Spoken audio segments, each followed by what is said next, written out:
नमस्कार। आज के इस विशेष विश्लेषण में हम रांची में चल रही शिव महापुराण कथा के चौथे दिन के गहरे और आध्यात्मिक संदेशों को समझने वाले हैं।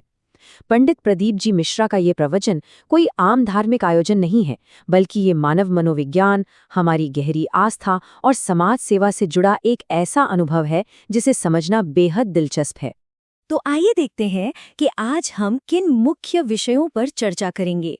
हम शुरुआत करेंगे कथा के सार से, फिर जानेंगे मंत्र और एक लोटा जल का रहस्य, सेवा और बुरी नज़र से बचाव के तरीके, आत्मा परमात्मा का संबंध, भक्तों के कुछ बहुत ही हैरान करने वाले अनुभव और अंत में कुबेरेश्वर धाम की निस्वार्थ सेवा के बारे में। चलिए सबसे पहले बात करते हैं शिव महापुराण कथा के मूल सार की। लाखों भक्तों के लिए ये कथा उम्मीद की एक बहुत बड़ी किरण है, और इसका सबसे बड़ा आधार है पंडित जी का वो मशहूर वाक्य जिसे शायद सबने सुना होगा, एक लोटा जल सारी समस्याओं का हल। सुनने में ये कितना साधारण लगता है ना? लेकिन असल में ये वाक्य अटूट विश्वास की सरलता और उसकी अपार शक्ति को बिल्कुल सटीक तरीके से समझाता है। अब आते हैं हमारे दूसरे विषय पर, मंत्र और एक लोटा जल का गहरा अर्थ। हम अक्सर सोचते हैं, डरते हैं कि कहीं पूजा पाठ में या मंत्र पढ़ने में कोई गलती हो गई तो क्या होगा, अनर्थ तो नहीं हो जाएगा। प्रवचन में इस शंका को एक बहुत ही शानदार उदाहरण से दूर किया गया। जरा सोचिए, एक बीज को मिट्टी में बिल्कुल सीधा बोया जाए या फिर उल्टा टेढ़ा बोया जाए, नतीजा क्या होता है? दोनों ही सूरतों में एक हरा भरा पौधा ही उगता है। बिल्कुल इसी तरह, चाहे मंत्र का उच्चारण एकदम सही हो या उसमें कोई भूल चूक हो जाए, ईश्वरीय शक्ति सिर्फ हमारे शुद्ध इरादे और भाव को देखती है। हमारी भक्ति का बीज हर हाल में फल देता है।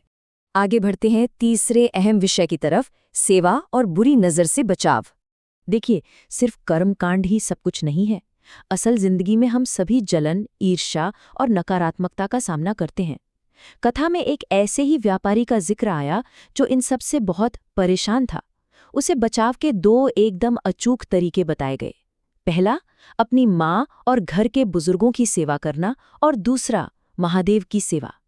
ये बताया गया कि ये निस्वार्थ सेवा एक ऐसी मजबूत ढाल बन जाती है जिसे कोई भी नकारात्मक ऊर्जा या बुरी नज़र भेद नहीं सकती। एकदम कमाल की बात है। चलिए अब बात करते हैं हमारे चौथे विषय की, आत्मा और परमात्मा के शाश्वत संबंध की। अब हम थोड़ा सांसारिक बातों से ऊपर उठकर कुछ बहुत गहरे दार्शनिक पहलुओं की बात करते हैं। धर्म ग्रंथों में चंचुला देवी की एक प्राचीन कथा है जिसके माध्यम से पंडित जी ने एक बहुत ही गहरा और हैरान कर देने वाला सवाल पूछा, क्या कोई स्त्री वास्तव में कभी विधवा हो सकती है? इस सवाल का आध्यात्मिक जवाब वाकई बहुत सुकून देने वाला है। जवाब यह है कि हमारी आत्मा शाश्वत है और वो हमेशा के लिए परमात्मा से ब्याही गई है, उनसे जुड़ी हुई है। दुनिया के रिश्ते टूट सकते हैं, ये शरीर खत्म हो सकता है, लेकिन वो ईश्वरीय संबंध बिल्कुल अमर है। तो अगर दार्शनिक नजरिए से देखें तो आत्मा कभी विधवा या अकेली हो ही नहीं सकती। वो इन सभी अस्थायी सांसारिक बंधनों से कहीं ऊपर है। तो क्या ये सिर्फ किताबी बातें हैं? आइए हमारे पांचवें विषय में देखते हैं, भक्तों के चमत्कारिक अनुभव। ये सिद्धांत असल जिंदगी में कैसे काम करते हैं, इसका एक जीता जागता उदाहरण है शुभम कुमार। 2021 से पहले वे यूपीएससी की परीक्षा में बार बार असफल हो रहे थे।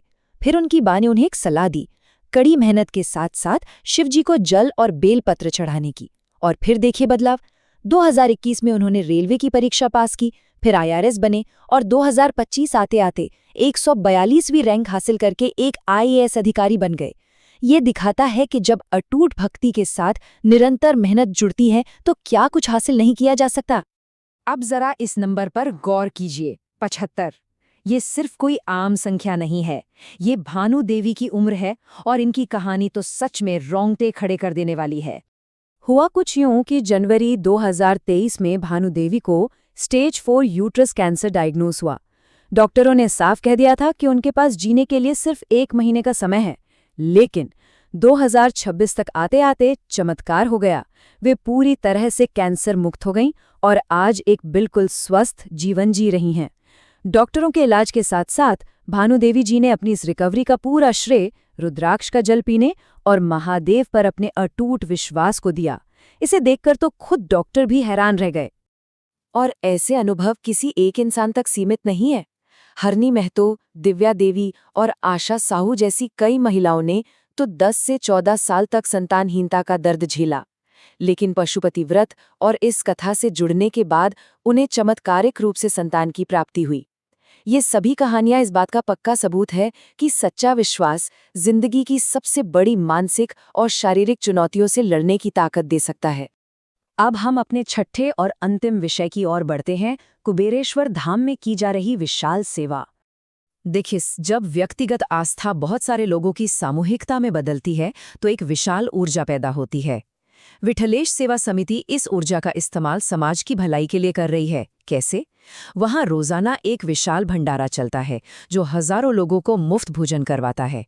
इसके अलावा वेंटिलेटर और डायलिसिस की सुविधा से लैस एक पूरा अस्पताल है। बिना किसी खर्चे के शादियों के लिए 351 कमरों की धर्मशाला है और बड़ी बड़ी गौशालाएं हैं। ये सब दिखाता है कि सच्चा विश्वास सिर्फ मंदिर की चारदीवारी तक सीमित नहीं रहता, वो बाहर निकलकर सीधे समाज और जरूरतमंद लोगों की मदद करता है। तो इस पूरे विश्लेषण का सबसे बड़ा निष्कर्ष यही निकलता है कि सच्ची आस्था का मतलब सिर्फ एकदम सही तरीके से पूजा पाठ कर लेना नहीं है। इसके लिए एक शुद्ध हृदय और जमीनी स्तर पर लोगों की सेवा करने की इच्छा होनी चाहिए। जाते जाते हम एक बहुत ही गहरा सवाल छोड़कर जा रहे हैं। क्या हमारा विश्वास वास्तव में इतना शुद्ध और मजबूत है कि वो न केवल हमारे भीतर बदलाव ला सके, बल्कि हमारे पूरे समाज को भी एक नई दिशा दे सके? इस पर विचार जरूर कीजिएगा। आज के इस विश्लेषण में हमारे साथ जुड़ने के लिए बहुत बहुत धन्यवाद।